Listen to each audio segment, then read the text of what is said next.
सो hi everyone, आज का जो हमारा टॉपिक है एवरी मैककार्टी एंड मैक्लियोड का एक्सपेरिमेंट है जो कि 1933 एंड 44 में हुआ था। हमें पता है मॉलिक्यूलर बेसिस ऑफ इनहेरिटेंस में जो सर्च ऑफ जेनेटिक मटेरियल दे रखा है उसके अंदर 3 एक्सपेरिमेंट है। पहला एक्सपेरिमेंट ग्रिफिथ का एक्सपेरिमेंट हमने पूरी तरीके से कंप्लीट कर लिया है, बहुत अच्छे से समझ लिया। मैं उसका कंक्लूजन बता देता हूँ। ग्रिफिथ ने कहा था something is there which is transforming R into S. हमारे पास अगर ये आर है, इसको अगर किसी चीज ने अगर म्यूकस या फिर म्यूकोपॉलीसेकेराइड की सिंथेसिस करा दी, इस आर को एस में कन्वर्ट कर दिया। इसी समथिंग को ग्रिफिथ ने कह दिया था ट्रांसफॉर्मिंग प्रिंसिपल, और इसका जो केमिकल नेचर है वो अननोन है। अब इस एक्सपेरिमेंट के थ्रू हम ये चीज जानने वाले हैं कि ट्रांसफॉर्मिंग प्रिंसिपल एक्चुअली होता क्या है, कि डीएनए है, आरएनए है या फिर प्रोटीन है। तो हम वही उसी चीज की तरफ आगे बढ़ते हैं और एवरी मैककार्टी एंड मैक्लियोड के एक्सपेरिमेंट को समझते हैं। तो आप देख सकते हैं ईयर भी आप याद रखें, यहाँ पर 1933 एंड 44 में हुआ था। ये एनसीईआरटी में मेंशन है, ओके। तो एमसीक्यू के फॉर्म में पूछा जा सकता है। अब जो हमारा एक्सपेरिमेंट हुआ था हमारा स्ट्रेप्टोकोकस बैक्टीरिया पे ही हुआ था। जिस बैक्टीरिया को ग्रिफिथ ने यूज किया, इन्होंने भी उसी बैक्टीरिया को यूज किया, और यहाँ पर भी 2 स्ट्रेन का इस्तेमाल होने वाला, R and S strain, okay. अब हम देखने वाले हैं prior to work of Avery McCarty and MacLeod, ठीक है। Genetic material thought to be protein, ये कह रहे हैं प्रायर टू वर्क ऑफ। ये यहाँ पर एवरी मैककार्टी एंड मैक्लियोड का 1933 एंड 44 में एक्सपेरिमेंट हुआ, ओके। इससे पहले क्या सोचते थे, जो जेनेटिक मटेरियल, लोगों का मानना था, एक्सपेरिमेंटली प्रूवन ये चीज नहीं थी कि जेनेटिक मटेरियल जो होता है प्रोटीन। लोग मानते थे जो हमारा जेनेटिक मटेरियल है वो प्रोटीन है। इस चीज को आप रिलेट कर सकते हैं मेंडल के टाइम से। मेंडल के टाइम में क्या होता था, आपने देखा मेंडल कहता है जीन एक्सप्रेशन या फिर किसी तरीके का जो हमारे ट्रेड एक्सप्रेशन, कैरेक्टर एक्सप्रेशन कैसे होता है, प्रोटीन के फॉर्म में। तो उस वक्त क्या था, उस टाइम बहुत इंपॉर्टेंस दी जाती थी प्रोटीन को। तो लोग इस तरीके से सोचते थे जो प्रोटीन है हमारा वो जेनेटिक मटेरियल हो सकता है, ठीक है, जबकि ये चीज पूरी तरह से क्लियर नहीं थी। तो यही यहाँ पर लिखा हुआ है, एनसीईआरटी में चीज मेंशन है, इसलिए मैंने यहाँ पर लिख ली। सो आइए हम देख लेते हैं कि किस प्रकार से एवरी मैककार्टी एंड मैक्लियोड ने अपना एक्सपेरिमेंट कंडक्ट किया, ओके। तो यहाँ पर इन्होंने क्या किया, यहाँ पर एक टेस्ट ट्यूब लिया, टेस्ट ट्यूब के अंदर हीट किल्ड एस स्ट्रेन लिया।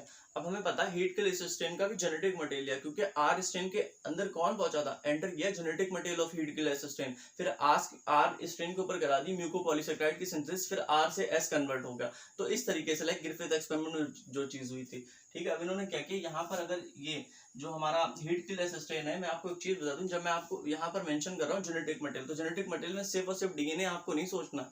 उस वक्त किसी को नहीं पता था कि डीएनए, आरएनए, प्रोटीन, तीनों चीजें आपको इंक्लूड करना है। मैं आपको बता दूं, अगर ये मेरे पास डीएनए है यहाँ पर ऐसे, ठीक है, ये डीएनए, फिर इसकी होती है कंडेंसेशन, ये और ज्यादा कंडेंस हो जाता है, फिर आ जाता है chromosome, most condense form.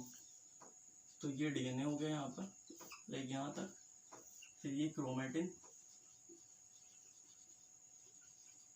Okay. ये आता हमारा क्रोमोसोम, मोस्ट कंडेंस, ओके। और यू क्रोमेटिन में भी इनिशियल जो पार्ट होता है दैट इज यू क्रोमेटिन या फिर ट्रू क्रोमेटिन, क्योंकि इसी की ट्रांसक्रिप्शन होती है, यू हेट्रोक्रोमेटिन। आप देख सकते हैं किस तरीके से इस डायरेक्शन से जब हम इस डायरेक्शन में जा रहे हैं हमारी कंडेंसेशन इंक्रीज होती जा रही है। लेस कंडेंस फॉर्म डीएनए से यू क्रोमेटिन और कंडेंस, फिर हेट्रो और कंडेंस, फिर क्रोमोसोम और कंडेंस। कंडेंसेशन या फिर पैकेजिंग क्या ऐसे ही होगी डीएनए की, ऐसे थोड़ी हो गई ना। यहाँ पर यूज हुआ है हमारा प्रोटीन, आपने पढ़ा होगा हिस्टोन प्रोटीन्स की हेल्प से ये फिर यहाँ पर कंडेंसेशन होती है। तो मैं आपको ये बताना चाह रहा हूँ, जब यहाँ पर मैंने जेनेटिक मटेरियल का टर्म यूज किया, डीएनए होगा तो डीएनए के साथ में प्रोटीन भी होगा। अब मैं आपको एक चीज बता दूं, जब होती है ट्रांसक्रिप्शन, डीएनए से आरएनए बनता है, थोड़ा सा डीएनए खुलता है, फिर वहां पर से ट्रांसक्रिप्शन होना चालू हो जाती है या फिर एमआरएनए बनना चालू हो जाती है। ये थ्रू आउट द लगा रहता है कि डीएनए से आरएनए बनता रहता है। तो यहाँ पर जहां पर मैं जेनेटिक मटेरियल को यहाँ पर दिखा रहा हूँ, तो यहाँ पर डीएनए, आरएनए, प्रोटीन एक साथ ही प्रेजेंट हो गए। अब यहाँ पर ये लोग क्या यूज करने वाले हैं, पर्टिकुलर प्रकार का एक एंजाइम्स यूज करने वाले हैं। डीएनए को डाइजेस्ट करने के लिए डीएनए का इस्तेमाल करेंगे, आरएनए का इस्तेमाल करेंगे आरएनए को डाइजेस्ट करने के लिए, प्रोटीएज का इस्तेमाल करेंगे प्रोटीन को डाइजेस्ट करने के लिए। प्रोटीन जिसके लास्ट में एज लग जाता है उसे एंजाइम कहते हैं, ओके। तो मैं आपको बता दूं ये क्या किया इन्होंने, यहाँ पर जो हीट किल्ड एस स्ट्रेन का एक सॉल्यूशन था, इसके अंदर हमारे टेस्ट ट्यूब में इसे 3 जगह डिवाइड किया और यहाँ पर 3 केसेस बनने वाले हैं, ओके। और तीनों केसेस में देखेंगे प्रोटीन करा रहा ट्रांसफॉर्मेशन, या फिर आरएनए करा रहा, या फिर डीएनए करा रहा, कि ट्रांसफॉर्मिंग प्रिंसिपल है क्या, प्रोटीन है, डीएनए, आरएनए। अब इसका यही मेन पर्पस है, या फिर आप कह सकते हैं कि इस एक्सपेरिमेंट के थ्रू हमें ये चीज क्लियर होने वाली है। ग्रिफिथ ने जो एक्सपेरिमेंट किया था, उन्होंने बताया था something is there which is transforming R into S, उसी समथिंग को ट्रांसफॉर्मिंग प्रिंसिपल कह दिया। अब उन्होंने ये नहीं बताया था ग्रिफिथ ने ट्रांसफॉर्मिंग प्रिंसिपल एक्चुअली क्या चीज है, डीएनए है, आरएनए है या फिर प्रोटीन है। अब ये एवरी मैककार्टी एंड मैक्लियोड हमें बताने वाले हैं कि ट्रांसफॉर्मिंग प्रिंसिपल क्या है यहाँ पर। अभी मैं आपको बताऊंगा कि प्रोटीन है, डीएनए है, फिर आरएनए। बहुत इजीली ये चीज क्लियर हो जाएगी। कंक्लूजन कोई ज्यादा कठिन नहीं है, इजी सा है। ओके, तो first second and third 3 cases बनने वाले। लाइक क्या किया इन्होंने, इस सॉल्यूशन को 3 जगह बांट दिया अलग अलग टेस्ट ट्यूब के अंदर। ओके, इन तीनों के अंदर हीट किल्ड असिस्टेंट प्रेजेंट है। अब पहले केस में क्या किया, लाइक इन्होंने आरएनएस लिया, डीएनएस लिया। तो यहाँ पर क्या है, डीएनए आरएनए प्रोटीन तीनों प्रेजेंट है। तो इससे क्या होगा, हमारा आरएनए डाइजेस्ट हो जाएगा, डीएनए से डीएनए डाइजेस्ट हो जाएगा। अब बचेगा क्या, प्रोटीन नॉट डाइजेस्टेड। तो हमारे पास जो यहाँ पर टेस्ट ट्यूब है उसके अंदर प्रोटीन रह गया। अब क्या किया, लाइक प्रोटीन को लिया लाइव आर स्टेन के साथ में, ठीक है। अब इन्हें ये देखना है कि ये लाइव आर स्टेन को एस में क्या चीज कन्वर्ट कर रही है, ठीक है। क्योंकि पहले पिछली बार क्या हुआ था, आर से एस बना था। तो इन्हें ये चीज देखना है कि आर कौन सी ऐसी चीज है। यहाँ पर पूरा जो केस था वो ये ऐसे था, हमारे पास था live R plus heat killed S string. इसने क्या किया, आर से एस बना दिया था, ये वाला आर जो था वो एस में कन्वर्ट हो गया। तो हीट किल्ड असिस्टेंट के अंदर क्या प्रेजेंट है, मैंने आपको बता दूं, डीएनए प्रेजेंट है, आरएनए प्रेजेंट है, प्रोटीन प्रेजेंट है, ये चारों चीजें प्रेजेंट है। अब हमें ये देखना है इस आर को एस में कौन सी चीज कन्वर्ट कर रही, वेदर डीएनए करवाएगा, आरएनए करवाएगा या प्रोटीन करवाएगा। अब तीनों चीजों को हम के साथ में हम आर स्ट्रेन को रखकर देख लेंगे, ताकि हमें ये चीज पता चले कि एस स्ट्रेन में कौन बनवा रहा है इस आर स्ट्रेन को। ओके, तो हम इस चीज को देखते हैं। तो प्रोटीन और जैसे यहाँ पर हमारा इस टेस्ट ट्यूब में प्रोटीन प्रेजेंट है, हमने इसे आर स्ट्रेन के साथ में लिया। अब हम देखने वाले हैं वेदर ये आर स्ट्रेन एस में कन्वर्ट हो रहा है। तो ये चीज नहीं होती यहाँ पर, प्रोटीन जो हमारा ट्रांसफॉर्मिंग प्रिंसिपल नहीं है, इसलिए ट्रांसफॉर्मेशन होती ही नहीं है, ठीक है। तो प्रोटीन का यहाँ पर लाइव आर स्ट्रेन का लाइव आर स्ट्रेन ही रहेगा, एस स्ट्रेन नहीं बनने वाला। तो protein is not the transforming principle. अब दूसरा क्या आता है, हमारा जो टेस्ट ट्यूब है हमने उसमें प्रोटीएज डाला, फिर डीएनए डाला। तो प्रोटीन और डीएनए डाइजेस्ट हो गया। अब सिर्फ और सिर्फ हमारा आरएनए बचा, ठीक है। आरएनए के साथ में हमने लाइव आर स्ट्रेन को ले लिया। क्या आरएनए हमारा आर को एस में कन्वर्ट करा पा रहा है, नो ट्रांसफॉर्मेशन। ट्रांसफॉर्मेशन नहीं हो पाया। सो RNA is not transforming principle.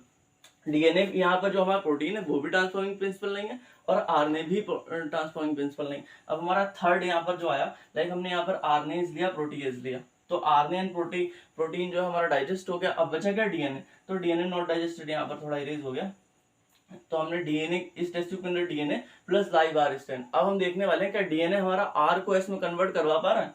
तो आप देख सकते हैं डीएनए ने आर को एस में कन्वर्ट करा दिया, तो ट्रांसफॉर्मेशन हो गया। तो आप यहाँ पर देख सकते हैं तीनों केसेस में क्या हुआ, आरएनए ने नहीं करा पाया ट्रांसफॉर्मेशन, प्रोटीन ने नहीं करा पाया, जबकि लास्ट में जब हमारा डीएनए बचा इस टेस्ट ट्यूब के अंदर, हमने लाइव आर स्ट्रेन उसके साथ में लिया, डीएनए ने आर से एस में कन्वर्ट करा दिया, फिर ट्रांसफॉर्मेशन करा दिया। So DNA is transforming principle. अब यहाँ पर एवरी मैककार्टी एंड मैक्लियोड ने जो कंक्लूजन दिया, यहाँ पर आप देख सकते हैं डीएनए इज ट्रांसफॉर्मिंग प्रिंसिपल। ये चीज पूरी तरीके से क्लियर कर दी, क्योंकि ग्रिफिथ ने केमिकल नेचर नहीं बता पाया था कि जो ट्रांसफॉर्मिंग प्रिंसिपल है वो क्या चीज है, डीएनए है, आरएनए या फिर प्रोटीन है। यहाँ पर एवरी मैककार्टी एंड मैक्लियोड ने चीज पूरी तरीके से क्लियर कर दी थी।